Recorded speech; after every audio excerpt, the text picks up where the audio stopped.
Ironiquement, l'épisode précédent s'appelait « Revenir au jeu » et après sa publication, j'ai encore disparu durant plusieurs mois. Tu vas croire que je suis tout le temps en crise créative ou personnelle. Honnêtement, ce n'est pas tout à fait ça. Mais je dois admettre que je suis régulièrement dans cette mauvaise phase.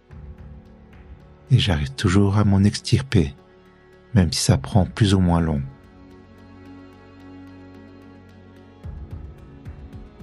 Après plusieurs années à publier des podcasts, je complète progressivement ma trousse d'urgence.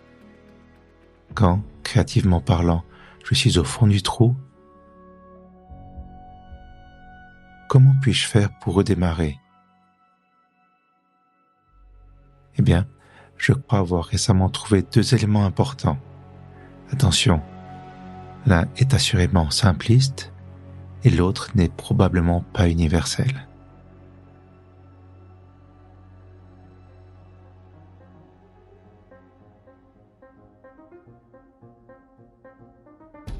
Je m'appelle Laurent et même si je passe beaucoup de temps à errer dans l'incertitude, je reste un artiste. Oui, mon premier conseil pour se remettre d'un coup d'arrêt, c'est de rester artiste. Oui, c'est absurde et ridicule, mais patience, tu vas mieux comprendre.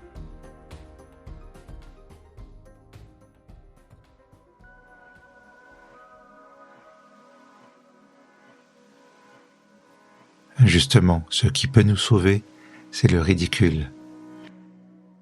Quand j'étais au niveau 0 de la création, je n'avais pas la force de faire quoi que ce soit. Même pas une phrase, même pas une photo sur Instagram. Je n'avais ni la force, ni l'envie de commencer.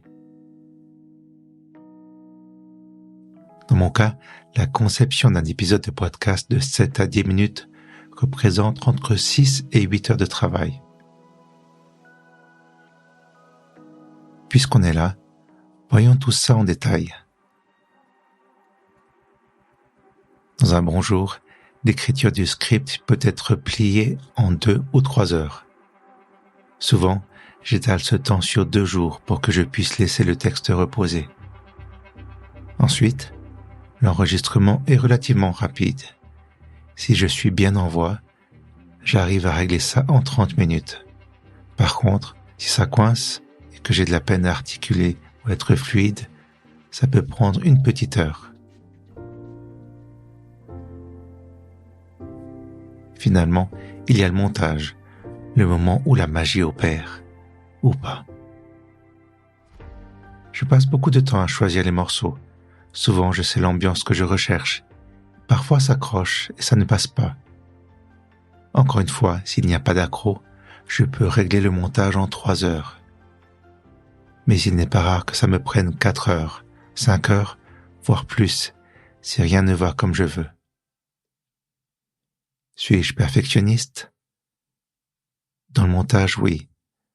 Dans l'enregistrement, un peu moins, mais je reste exigeant avec moi-même. Avec un pareil investissement en temps, tu comprends mieux pourquoi j'ai de la peine à démarrer. Cependant, cette fois, j'étais tellement embourbé dans la crise que j'ai dû faire appel à une ruse surprenante et en apparence contre-productive. J'ai créé un nouveau podcast. Encore un. Le 5e. En fait, c'est Poussin Bleu, un ancien projet que j'ai ressorti des tiroirs. Le format est brut et ultra court avec une idée ou une pensée par épisode. Il n'y a pas de musique et ça dure autour de 2 minutes. J'ai écrit un court épisode d'introduction et j'ai repris un épisode déjà écrit dont j'ai enlevé la musique. Le but est bien de simplifier au maximum et de limiter la friction afin que l'effort devienne ridicule. Le ridicule me sauve. Après tout, quoi de plus basique qu'un épisode de 2 minutes sans musique ? En moins d'1 heure, je peux avoir un nouvel épisode derrière moi.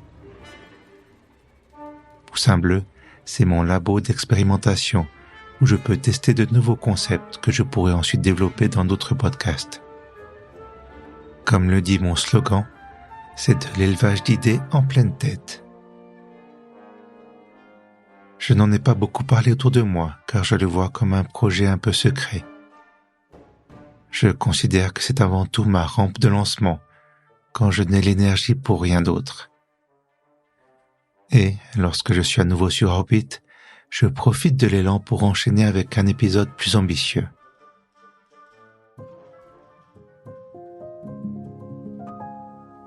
Petite parenthèse, j'ai aussi découvert que durant la phase d'écriture, cela m'aide d'écouter de la musique instrumentale, en particulier du piano. Cette bande-son me porte sans me distraire, sans me faire dérailler.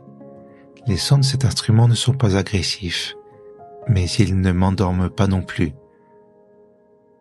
Comme je l'ai dit, c'est très personnel, mais à tester si tu fais un travail similaire. Bon, je reviens à mon plan ridicule. Le risque le plus important avec ce plan est précisément de ne pas enchaîner assez vite. Là, j'avais à cœur d'écrire un nouvel épisode pour Spectacle du réel. J'avais réussi à produire un premier épisode qui validait le concept de base. Malgré tout, je n'étais pas totalement rassuré. Est-ce que j'arriverais à écrire un deuxième épisode dans la même veine, mais qui apporterait aussi du sang neuf?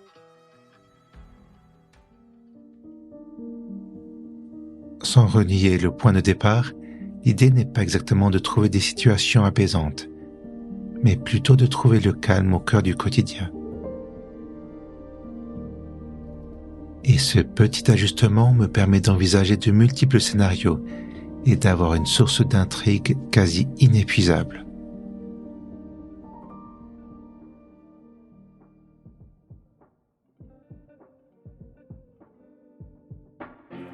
Durant plusieurs mois, j'avais noté un nombre relativement important de micro-événements du quotidien et j'ai pu écrire le script de l'épisode en quelques heures. J'aurais pu ajouter plus de contexte, plus de détails, mais je voulais aussi te laisser de la place pour que tu puisses te faire un cinéma dans ta tête.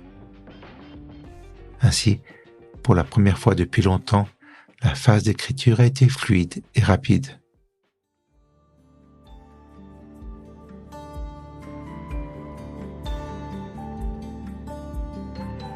Maintenant, entre deux épisodes, je dois faire face à un second piège. L'attente. Je publie l'épisode sur les plateformes d'écoute et sur YouTube. Je fais 1 ou 2 posts sur Instagram, j'écris une newsletter et j'attends. J'observe les statistiques, le nombre de vues, la quantité de téléchargements. Il y a toujours cette quête de validation pour vérifier que j'ai fait du bon boulot et que les gens aiment. Mais est-ce vraiment important ? Est-ce que cela va profondément changer ma manière de travailler ? Non. Et pour être sainement égoïste, je le fais en grande partie pour moi, parce que ça me fait du bien d'être absorbé dans et par la création.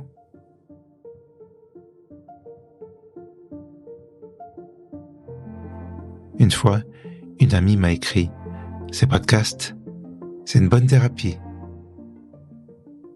Sur le moment, le mot thérapie m'a chiffonné, comme si elle insinuait que j'avais un problème. Après tout, je suis humain, j'ai effectivement plein de problèmes, et j'en résous une bonne partie en restant un artiste.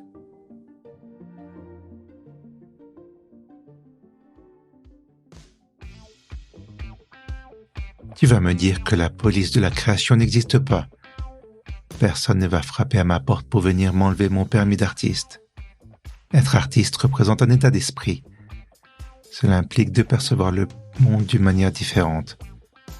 Pourtant, si je ne crée rien pendant une longue période, je ne me sens plus artiste.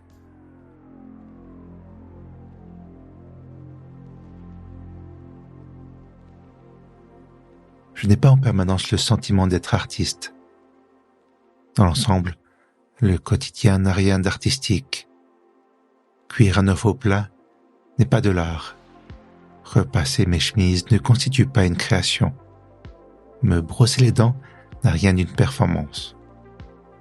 C'est la routine dans toute sa banalité. Comme l'ennui, elle est essentielle à la création. Pour autant qu'on n'oublie pas de rester artiste.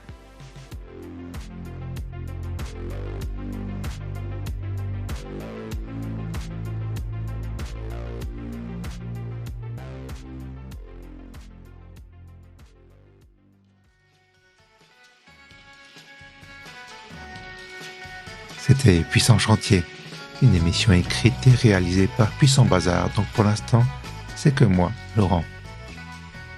Je te donne rendez-vous dans plus ou moins un mois pour la suite de mes aventures dans le monde merveilleux de la création. Si tu penses que ce podcast pourrait aider une autre personne, partage avec elle cet épisode.